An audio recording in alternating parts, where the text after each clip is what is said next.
Hi everybody. So it's been a minute since I made a video. So I'm trying to start again with, since it's a new year, and trying to just get back into it to where I'm consistent again. I was doing really good last year.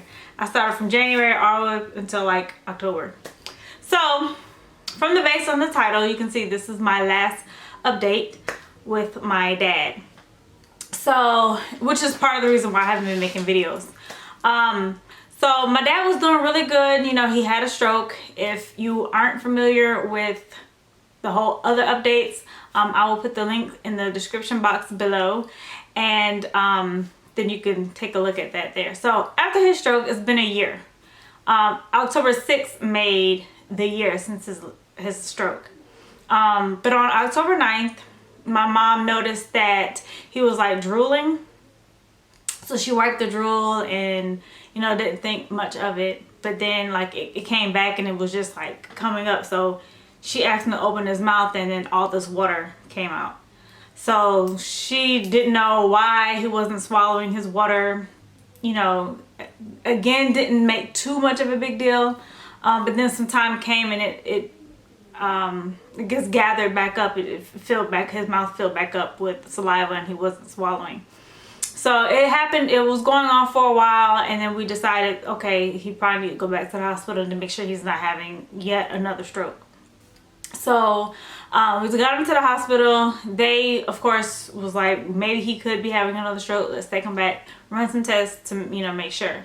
So they took him back, ran all the tests. Nothing came back showing that he was, having a stroke or anything. But they wanted to keep him to observe him to make sure, he was going to be okay. So he still wasn't able to swallow at the hospital. Some days haven't went by. They still were running tests. Nothing was coming up. They couldn't understand what. But then they finally did an MRI test, and they, I guess, said that he had no activity on his left side of the brain, which was where all the damage had happened when he had his stroke.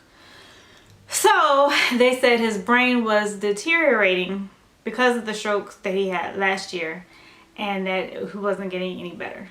So the parts of his brain that tells your body to function, like swallowing, was going out. So after that, we sat down with the doctors to find out what our options were, which we could put in a feeding tube.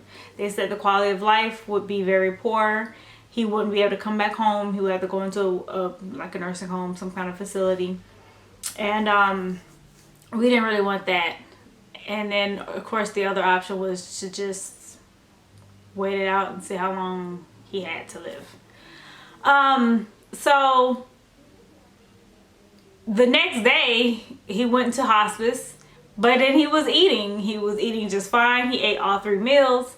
He was trying to talk more. He was interactive. Like, I just never seen him like that after his stroke. He was doing more in the hospice than he was at home. My mom was taking care of him, so it was just so strange. So we were thinking, okay, well, you're doing fine now. Come on home. But then, like, the next day, then he wouldn't eat. And then he couldn't swallow. And then like the next 2 days he was eating and everything was fine. So it was just a big roller coaster. So from, I want to say, October 9th until the beginning of November, like maybe the second week of November, he was at the hospice facility. And then we finally got him to come home. So by the time he came home, he was pretty much, I guess, in a dying state. But he still oddly had like a lot of energy. So if we didn't watch him, like, he would try to get up, and he kept trying, I think, to prove that he can get up and walk and everything was fine. So I think my mom went to the bathroom, came back, and he was sitting at the edge of the bed like trying to stand, and we're like, you can't stand yet. So even all the small mobility that he had before, with being able to walk and feed himself and do all those things, he wasn't able to do anymore. So 2 weeks of being home, he finally did pass. So my mom he was on morphine, and he was just on certain medications to help him keep him calm and sleep and comfortable. because at that point he wasn't really eating at all. He would have a smoothie, but he wouldn't drink the whole thing. He would have a little applesauce, but that was just to take medicine, and it wasn't usually the whole thing of applesauce. And just a little bit of water. He wasn't really taking in anything, and most of the time he couldn't swallow. It would just sit in his mouth. So it was, I knew it was happening. I knew it was coming, but then to actually have it happen, death is not what we're supposed to experience. It's such a sad thing, and no one expects or wants their loved one to go. And my dad, I think, is the first person super close to me that I've lost in death.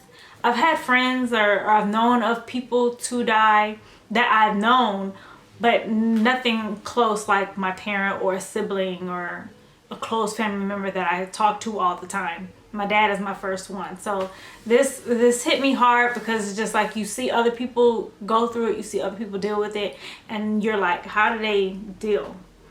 But I know for me, the resurrection hope that the Bible talks about really helps me out, because I know I'll be able to see my dad again, knowing I'll be able to see him healthy, young, vibrant, and full of energy the way I remember my dad, you know.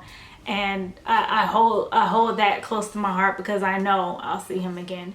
And the friends in our congregation, fellow Jehovah's Witnesses, have been so supportive. They've showed so much love, so much care. It's almost overwhelming, but I appreciate each and every one. So many people who I don't even know that well reaches out, and they send love, and they help out. They've been taking care of my mom, food, and just the whole work. So I love being one of Jehovah's Witnesses, because if you don't get anything else, you're gonna get some love, and we definitely got that. And my dad definitely received that while he was in hospice.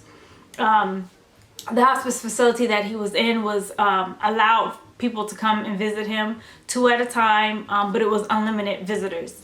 So once the friends heard that, I mean, so many people showed up, and you know, the hospice facility was like, well, who is this guy? Why does he have so many friends? And you know, they looked and was like, well, maybe he's a celebrity, is he famous? You know, but no, he's just one of Jehovah's Witnesses. And when you're one of Jehovah's Witnesses, you have thousands upon thousands of friends that you don't even know yet. And so many people had showed up. So many people showed him love, and I know he appreciated it, because my dad was the person always helping someone else, and that's what everybody remembers. So you know, you get what you put out, and my dad definitely put out a lot of love, and he definitely received it a lot back.